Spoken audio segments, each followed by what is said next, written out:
Olivia's POV. Di siya nakapagsalita.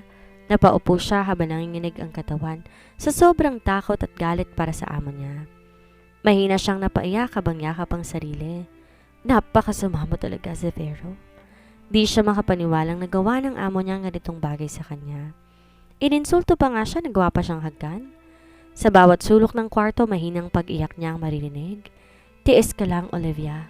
Wika niya sa pagitan ng pag-iyak. Palagi na lang yon ang sinasabi niya sa sarili, pero hanggang kailan siya magtitiis? Kung may pagpipilian lamang sana. Kinabukasan, walang buhay ang mga mata na lumabas siya ng kwarto. Tumunog ang alarm kaya't kailangan ng lumabas kahit labag sa loob. Ano bang magagawa ng tulad niya na hampas lupa't pinapasahod lamang? Good morning, Olivia. Bati ni Sir Kenji sa kanya. Saglit siyang tumingin sa amo niya na nakatingin sa laptop nito. Di siya sumagot kay Kenji at nagmamadali na inilapag sa mesa lahat ng kailangan ng mga to, saka halos tumakbo papaalis. Pagdating niya sa kusina, napahawak siya sa dibdib. Nanginginig pa lang tuhod niya dahil sa takot kay Sir Zefiro. Kinabahan niya ang labing namamaga. Alam niyang kawalang galang hindi pagbati kay Sir Kenji, pero mas mabuti na iyon kesa magalit ang amo niya at paratangan siya ng kung ano-ano. Tsaka natatakot din siya na baka hagka na naman ito. Kinuha ni Zefiro ang first kiss niya. Hindi niya ito mapapatawad. Are you okay, Olivia? Halos mapalundag siya sa gulat nang marinig ang boses ni Sir Kenji sa likuran niya. Pinaskil niya ang masayang ngiti sa labi bago humarap sa binata. Good morning, Sir Kenji. Magalang na bati niya. Wala naman ang amo niya kaya ayos lang. Pasensya ka na kanina hindi kita binati. Mabaho kasing hininga ko eh. Baka mawalan ka ng malay kapag hinangin ang papunta sa'yo. Biro niya. Hinintay niya na tumawa ito pero tahimik lang tong nakatingin na para bang may mali sa kanya. Sir, ayos ka lang ba? Mukhang wala ka ng tama ngayon ah. Biro niya. I'm sorry, Olivia. Nagtataka lang kasi ako dahil mukhang malungkot ang mga mata mo. Siya naman ang natahimik. Iniwas niya ang mata tumalikod. May muta lang po ako, sir. Dinugtungan niya na mahinang tawang sinabi.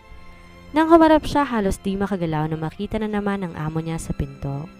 Kung masama ang tingin nito sa kanya kahapon, mas nakakatakot ngayon ang tingin nito. Marahas siyang napanunok. Naloko na. Tiyak gagalit na naman to sa pag-aakalang hinaharot niya ang kaibigan nito. Nakagat niya ang labi. Ngayon pa lang natatakot na siya kay Zefiro.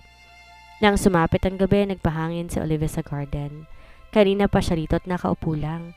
Wala pa siyang balak pumasok muna sa kwarto dahil sa takot na baka pagpasok niya ay nasa kwarto ng binata. Napapikit siya nang umihip ang sariwang hangin, pero pagdilat niya ay nanlaki ang mata niya dahil nasa harap na niya si Sir Zefiro.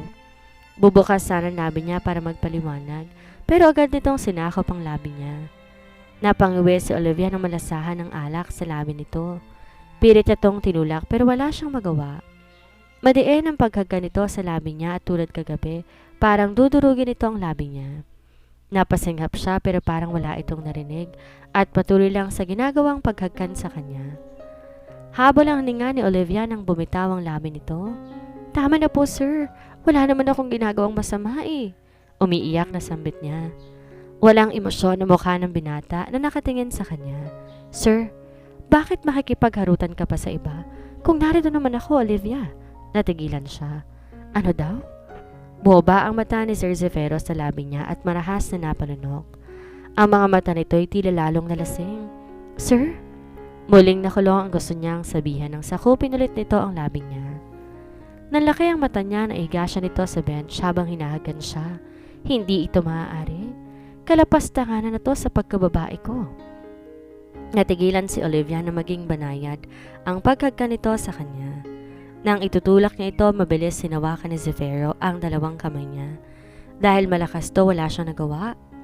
Nahigit niya ang hininga nang tumuloy ang isang kamay nito sa suot niyang t-shirt at hinawakan ang isang hinaharap niya. Saglit pang bumitaw sa kanya si Sir Zefiro at namumungay ang mga mata na tumingin sa kanya. You're driving me crazy, Olivia. So crazy. That is why I'm doing this thing. Paos na sambit ng binata bago siya muling hinagkan. Gusto niyang hampasin at itulak to pero hindi niya magawa. May kakaiba sa pakiramdam niya na hindi matukoy kung ano. Bago sa kanya ang pakiramdam na ito. Nang muling maglakbay, ang kamay ni Zefiro ay namilipit ang daliri niya sa paa na maramdaman ang kakaibang kiliting dulot ng ginagawa nito. Alam niyang mali, pero hindi niya magawang pigilan to. Ano bang nangyayari sa kanya? Bakit ganito ang nararamdaman niya? Bakit pakiramdam niya na sa ilalim siya ng isang hipnotismo at walang magagawa yon? O yon ang gusto ng kanyang katawan? Binitawan ng binata ang mga kamay at saka tumigil sa paghagkan. Tumingin to diretso sa mata niya. Kiss me back, Olivia. Lalo mo kong baliwin sa mga hagkan mo. Nakikiusap ang mga mata nito na hindi niya magawang tanggihan. Sir? Nakagat niyang labi ng pesirin nito ang nasa harap niya. Bakit nagiinit ang katawan niya? Ano tong bagong sensasyon na dumadaloy sa kanya? Ito ba ang tinatawag nilang pagnanasa? Tila binuhusan siya ng malamig na tubig sa naisip. Gamit ang buong lakas, tinulak niya ito. Dahil hindi nito inaasahan ang gagawin niya, nalaglag ito mula sa bench. Dinig niya ang sigaw nito at pagmumura habang tumatakbo siya palayo. Pulang-pula ang buong mukha niya at di makapaniwala na hinayaan niya si Zeferong gawin sa kanyang ganong bagay. Paano niya haharapin ang binata bukas? Sigurado siyang lalong iinsultuhin ito dahil sa nangyari. Sa kabilang banda, Bye Olivia, it's nice to meet you. Nakangiting paalam na Sir Kenji sa kanya. Nakangiting kumaway siya sa mga to ng kani-kanyang nagsasakay sa mga sasakyan nila. Nakiramdam siya ng panghihinayang dahil di nakahingi ng autograph sa idol ng kapatid niya na si Kevin bago umalis sa mga to. Nawala ang ngiti niya makitang kakaibang tingin ni Zefiro sa kanya. Iniwas niyang tingin at pinagdikit ang labi. Naalala niya paano lumapat ang labi nito sa labi niya. Alam niya lasing to at baka walang maalala, pero anong magagawa niya? Kung di niya maiwasang isipin na nangyari. Kinuha na nga nitong first kiss niya, abay nagawa pang umulit. Sana lang talaga wala itong naalala sa nangyari, dahil tiyak makakarinig na naman siya ng di magandang salita mula rito. Olivia! Halos matigilan siya na marinig ang boses ng amo niya. Bakit po, sir? I was drunk last night and I don't remember anything. That is all I want to say. Saad nito bago siya iniwan. Ilang saglit niyang iniisip ang sinabi nito pero sumakit na lang ang ulo niya, hindi niya ito naintindihan. Kaya pala sinasabi ni nanay na kailangan mag-aral ng mabuti para sa gantong sitwasyon hindi ka nga. Napakamot na lang siya sa bato pero natigilan din siya na maintindihan na ang ibig nitong sabihin. Wala raw maalala kagabi dahil lasing. Impit siyang napatili. Mabuti naman. Akala niya talaga makakatikim na siya ng tad-tad na mura o pang-iinsulto. Mahal mo talaga ako, Lord. Tuwang-tuwang sambit niya. Ilang araw na nakakalipas at napansin ni Olivia, nag-iba ng kilos ng amo niya. Di na rin siya pinapagalitan nito at wala siyang natatanggap na insulto. Pagkatapos kumain, aalis na to o kaya naman dadaanan ng siya nito na para bang di siya nakita. Kaya talagang nagtataka siya. Kilala niyang binata at sobra talaga siyang kinakabahan sa pagiging tahimik nito. Sabi nga nila mas nakakatakot kapag nanahimik ang isang tao. Natigilan sila pareho ni Zefiro nang magkasalubong sila. Nagyuko siya ng mukha at gumilid. Sakto naman dumaan to, sumagi sa isip niyang hagkan nito, dahilan para masinok siya. Tinutup niya ang bibig, nakakahiya. Na mag-angat si Olivia ng tingin na bigla siya dahil nasa harapan niyang amo at nakatingin seryoso sa kanya. Inalis niya ang kamay sa labi at nagyuko ng mukha pero inangat nito ang baba niya. Tumingin ka sa akin, Olivia. Natigilan siya. Bakit tilang ganda sa pandinig ng paos na boses nito? Parang nakakaakit? Bumuga siya ng hangin, mahinang kinarot ang sarili. Kailangan niya matauhan sa mga iniisip niya. You're blushing. May I know why, Olivia? Tanong ng binata habang nakatingin ng diretso sa mata niya. Teka, hindi talaga siya pwedeng magkamali. May kakaiba sa tono ni Zefiro, parang malambing ang boses nito. Wala. Sagot nito bago siya iniwan. Sinundan na lang niya to ng tingin. Na makalis ng binata, hinaplos niya ang pisngi. Nag-init ang mukha niya at dahil yun kay Zefiro. Bumuga siya ng hangin. Relax, Olivia, hindi ka pwedeng mag-isip ng kung ano-ano. Tumayo siya ng tuwid, pilit na ngumiti. Mas mabuti pang magtrabaho na lang siya para maalis sa isip niya mga kakaibang bagay na naiisip niya. Samantala sa kwarto kung nasa ng binata, hindi tumapakali. Yes, it's true that he was drunk last night pero naaalala niya lahat na nangyari. Di mawala sa isip niyang dalaga at di niya alam kung bakit.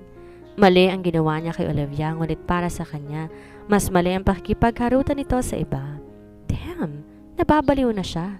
Hindi siyang tipong mag-iisip ng di maganda tungkol sa kaibigan niya. Pero nang makita ang pagtawa ni Olivia, hindi na siya makapag-isip ng tuwid. Ano bang nangyayari sa akin? Pagkatapos magbihis ni Olivia, agad siyang lumabas ng kwarto. Sasama siya ngayon kay Sed papunta ng Divisoria. Makakabili rin siya ng bagong undies at bra. Nagtataka, nilibot nga ng tingin ng kusina. Kanina lang narito si Sed. Nasaan na kaya ang lalaking yon? Di kaya umuwi na to? Nangako to sa akin na sasamahan ako ngayon eh. Maktol niya. Napahawak siya sa dibdib ng pagbihit. Nasa harap na niya si Zefiro. Seryoso tong nakatingin sa kanya. Sinong di mapapanunok nagtagal ang tingin nito sa kanyang labi. Lumayo siya ng kaunti, baka mamaya manghag ka na to. Naku po, mahirap na. Nasa na kasi ang Sed na yon? Iniwas niya ang tingin si binata na magsalubong ang mata nila. Mabutit nakabihis ka na. Tara't aalis na tayo. Ani Zefiro at saka tumalikod. Teka, aalis daw? Nabibingi na ba siya? Si Sed ang kasama niya at saka may usapan sila. Wala naman siyang natandaan na aalis kasama ng amo niya.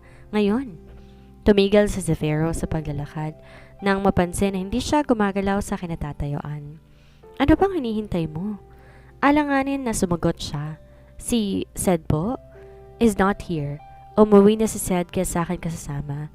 Tamang-tama dahil may daraanan ako ngayon kaya at sa akin ka nasasabay. Mahalaga ang oras kaya naman wag kang babagal-bagal. Masungit pang saad nito bago tumalikod. Sungit? Mahina niyang bulong. Wala siya nagawa kundi sundan ng amo niyang pinaglihiyata sa sama ng loob. Sumakay ang amo niya sa mamahaling sasakyan, kaya naman sumakay siya sa likod. Anong ginagawa mo dyan? Tanong ni Zefiro na may pagtataka sa mukha. Nakasakay po? Nabihira ng inis sa mukha ng binata. Pinagmumukha ba ang driver? Ganon?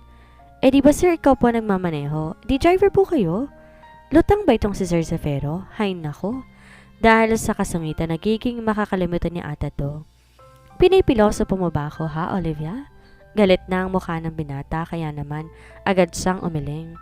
Nako sir, hindi po ako piloso po. Todo iling siya. Mukhang handa na naman tong manakal anumang sandali. Mahinang bumuga ng hangin ng binata. Umupo ka na sa tabi ko, Olivia. Nagmamadali siyang lumipat sa tabi ng amo niya. Okay na sir, go na.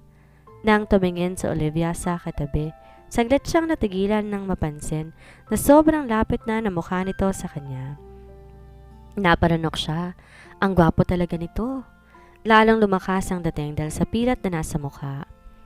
Kinarot niya pa ang sarili para magising. Ano ba itong iniisip niya? Oo nga at gwapo ito, pero bakit kailangan pa niyang titigan? Mamaya mainis pa sa kanya si Sir Zefiro at sipain siya palabas ng sasakyan. Nakahinga siya na maayos nang umandar na ang sasakyan. Di niya mapigilan na mapaisip. Ang sabi nun sa kanya ni Miss Celia, di lumalabas ng mansyon ng amo nila. Sobrang bihila lang daw at kung importante ang sadya sa labas. Katulad lang kasi ng kasal sa dinilohan nila. Ano kaya ang sadya ni Zefiro ngayon? Kandahaba ang leeg niya na mapansin na huminto sila sa isang malaking gusali kung saan napakarami at naglalaki ang mga ilaw. Bumaba si Zefiro, siya naman nanatiling nakaupo. Ilang saglit pa ay bumukas ulit ang pinto ng sasakyan. Ano bang hinihintay mo, Olivia? Wag mong sabihin na si Sed na naman. May ines sa boses nito. Teka, bababa po pala ako, sir? Akala ko po kasi hindi Wala ka naman pong sinabi. Nakangawing bumaba siya. Bakit naman niya hihintayin si Sed? Umuwi na nga yung tao. Tsaka bakit siya bababa kung wala naman tong sinabi? Naninigurado lamang naman siya pero parang nagalit pa. Magulo talaga ugali ng amo niya. Pagkababa ni Olivia, hindi niya mapigilan ang sarili na mamangha. Napakaganda ng lugar na to. Halatang mayaman lamang ang nagtutungo sa lugar na to. Sumunod siya sa binata nang mauna na itong maglakad. Di sinasadyang napatingin siya sa refleksyon ng salamin. Huminto siya at nakaramdam ng hiya. kumpara sa mga nakakasabay nilang maglakad at nakakasalubong nila na halatang mamahalin ng kasuotan. Siya naman isang lumang bestida lang suot at isang sandals na halatang luma din. Nakaramdam siya ng hiya bago siya nagyako ng mukha. "You're beautiful, so stop comparing your clothes to others." Nagangat siya ng tingin sa amo niya na nakatayo, 3 dipang layo mula sa kanya. Napangiti siya sa sinabi nito. Sa unang pagkakataon, nakaramdam si Olivia ng tuwa. Ito ang unang pagkakataon na pinuri siya ng binata at ito ang unang pagkakataon na hindi insulto ang lumabas sa bibig nito patungkol sa kanya. "Salamat, halika na." "Nagpapasalamat pa nga ako eh," aniya bago sumunod dito. Pumasok si Zefiro sa isang pinto, pero na makapasok siya para sundan ay hinarang siya ng isang babae na may edad na. Kulay asul ang suot nito na may dalang panlinis. "Miss, anong sadya mo rito? Hindi rito ang applyan. Bumaba ka dun magtanong sa receptionist." "Kasama ko po ang amo ko." "Miss, pwede ba? Sumunod ka na lang. Sinabi ko na nga na bawal ka rito, hindi ba? Nabasa mo to?" Tinuro ng babae ang nakasulat sa pinto. "Para lamang to sa may-ari ng hotel na to, kaya kung ako sa'yo, bababa na ako." Lumapit ang babae sa kanya, nilapit ang bibig sa tenga niya para bumulong. "Miss, para sa iyong sinasabi ko, wala pa ako isang buwan dito pero ayon sa nabalitaan ko, napakasama raw ng ugali ng may-ari ng hotel na to, kampon daw ng alien. Basta ako, nagbabala na sa'yo ha, bahala ka na dyan." Halos tumakbo na ang babae palayo. Masama raw ugali, kampon ng alien ang may-ari ng hotel na to. Di kaya kamag-anak ng amo niyang may-ari ng hotel na to? Paano kung sa pagpasok niya ng painting, ito ay nasa loob pa lang may-ari? Hihintayin ko na lang si Sir Zefiro dito sa labas. Aniya sa sarili. Maganda na yung sigurado. Nakakatakot naman kung dalawang may sungay na demonyong makakaharap niya. Siguradong nakakatakot yun.